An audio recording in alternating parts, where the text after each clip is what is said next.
How you doing, James from RJ here at JTech, and I'm going to give you a small overview of an air conditioning system for an automobile, but it's also applicable to almost all automotive and, whether it's gasoline, diesel, heavy equipment off-road, all AC systems are pretty much the exact same. One of the main things on starting on the inside of your automobile, one of the things that everybody sees, you'll have your control panel, your temperature control panel. You can adjust temperature up and down. This happens to be out of a 1989 Audi with temperature control. I just adjusted the fan speed on this one, or the temperature. And so you just heard the fan kick on, which we'll go through in a second. But anyway, so it controls your temperature, controls where the air comes from, whether it's circulated through the car, some of the fan speed, when you go high or low. The battery on this trainer here is getting a little low, so it's not working fully properly.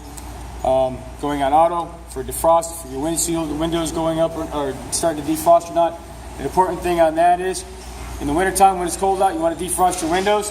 Well, a lot of it, you may be, the heater creates the heat through the coolant system in your engine. But the air conditioning system draws out that moisture that's coating the front side of your windshield is actually the air conditioning system. So the air conditioning system, regardless of whether or not you're using it in the middle of winter, is very vital to the operation of your car.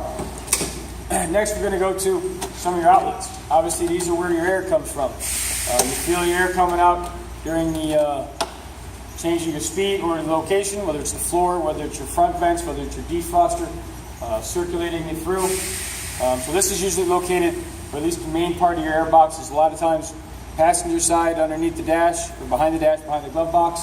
And then these are throughout the front of the car. Come back around to the other side, we'll see where some of the actual other portions of it take place. And if you ever notice underneath your car while you're sitting there, you come back from the store, or you get done at this, you pull your car up in the parking lot going to the store, you notice a little drip coming out of there. That's going to be this drip tube right here, coming out of your evaporator box. Now how this portion of it works, it draws air either from outside fresh air or inside the car and runs air through the fan motor, fresh air in that goes inside here through your fan, runs it across the evaporator. The evaporator draws heat from your car, transferring the heat from the air into the refrigerant. And that refrigerant then cycles the system. We'll go through that in a second.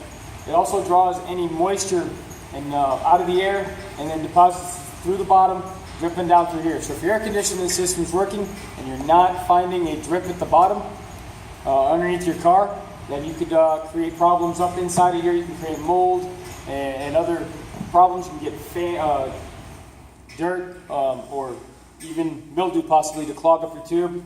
And then that can create more problems for your health and for the inside of your car and the inside of your box. Now rotating from the actual fresh air system over into the air conditioning. Air conditioning is a circular system. You'll have 4 major components to your circular system. Or actually, as you were, 5. We'll start with the evaporator. The evaporator, the coolant in here, transfers heat. It enters at approximately 28 degrees. We would think it's very cold, but that's the boiling point, but it's a vapor. In here, it's actually heated by the outside air, traveling across it, the exchange of heat to it. So it's capturing the heat, removing the heat from the air, not necessarily creating cold air. So it removes the heat, transfers that heat from the air into the refrigerant. The refrigerant exits this line right here, comes in through your dryer. The dryer also may have a little bit of oil into it, which helps to lubricate the system. The dryer itself has desiccant bags in it, similar to those little do not eat packages that you find in the bottom of your beef jerky and some of your bagged foods. So anyway, in there, that desiccant helps capture any moisture that's in the system and pulls it out and captures it into it. So another problem, if you have an issue with your AC not properly cooling, your desiccant may be too waterlogged, creating too much moisture into it. So that's something that you may have to ever have changed out in the life of the vehicle. Then from the condenser, from the cooler, one more time, the dryer. It comes out of the dryer, and we want, obviously, at this point, dry air coming out of here into the pump, or your compressor. The air conditioning compressor it takes this refrigerant and it travels it through this, it pushes it through the system. It's run off the serpentine belt off your motor. This one here happens to be run off an electric motor on the bottom on a trainer set. From here, it creates the pressure, which then takes this pressure of the still warm, hot air and pushes it down, obviously through the tube into the condenser. Now the condenser is located on the front of on most vehicles, especially on your standard car, located on the front of your radiator, and right behind the grill of your car. On that, you'll notice that sometimes if you're sitting in traffic, heavy traffic, and you're barely going, you're going to hear your electric fan on most newer cars now turning on a lot more often, and that's trying to pull the air through here. When you're traveling down the interstate at 65, 70 miles an hour, there's enough airflow going across the front of this that it properly then takes the heat of the refrigerant and then pulls it out into atmosphere. So it doesn't really cool it. It doesn't really cool the refrigerant, but it just takes away some of the excess of amount of heat. And then that, like I said, is located on there. From there, still in a somewhat low pressure system, even though this is pumping, it's charging from the compressor. It is compressing it, but it's not into a high pressure system yet. Bring it through the condenser hose comes back up through. This is right here is where one of the main parts that creates your high pressure. It's going to be your orifice tube. The orifice tube is a small filter. It fits right in here. The outlet of it's about the size of a pinhole or the lead tip of a pencil.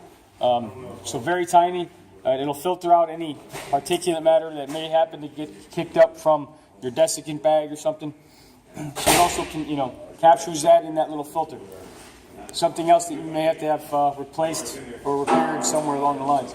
But anyway, that right there then creates the restriction, creating the higher pressure side. So it then decreases the temperature of the refrigerant.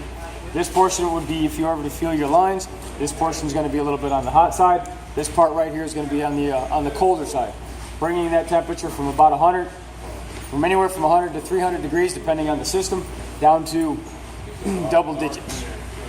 And then the system goes again and repeats the system. And it's just a continual flow.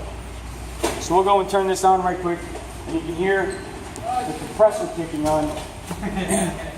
And that will help identify, letting you know whether or not your system's working properly or not. We'll turn this system on and then we'll push it on. Here right now it's actually engaged. Now it just turned off. Now there's an electric touch on that. If you look on the front of your fan belt, it's always going to look like it's spinning. Well, in reality, the pulley is spinning. The clutch face on the front, never touch it while it's running. Keep your hands out, otherwise it will turn on at your least opportune time and take your fingers off. But anyway, the face may look like it's spinning, but it's not. The pulley's spinning, and when it engages, the clutch pulls in, which then creates compressor to engage and start spinning, and that is pumping the fluid through it. If you're low on coolant, low on refrigerant, you may hear your pump cycle on and off. It'll turn on, turn off, turn on, turn off. That is a warning sign giving you you're low on refrigerant. So that's now your warning sign to take it into the garage, and we can repair it or replace it and test the system to make sure it's leaking or not.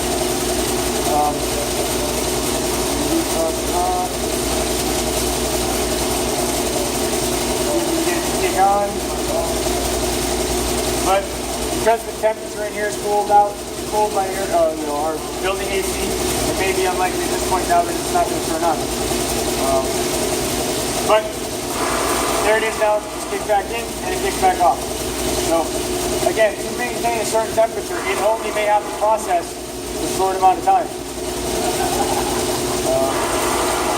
But it's also, this is a possibility, maybe even needing to check to see if this is something that you're now low on refrigerant.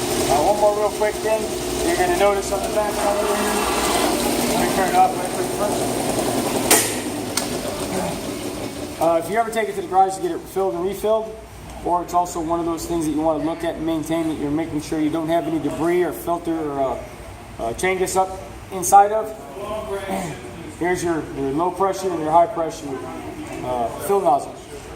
These are located on the front of your, or in the engine compartment of your engine. located in various different spots along the lines in the system. It depends on the manufacturer. But make sure they're just like little tire valve. Never push anything down in it. You also want to make sure that no debris gets in there. Because if you get a piece of debris in there, it can actually create a leak, releasing refrigerant, and then technically you're breaking law by the EPA, and we don't want to do that either. So an important part that when you're checking your engine oil, look in there to make sure there's no debris, nothing in there, and that's an important step. And also this is where you charge or recover any of the refrigerant, so very vital to the maintainer. So I hope that gave you a little bit of overview of the system. If you have any questions, comments, leave them below. Thanks a lot.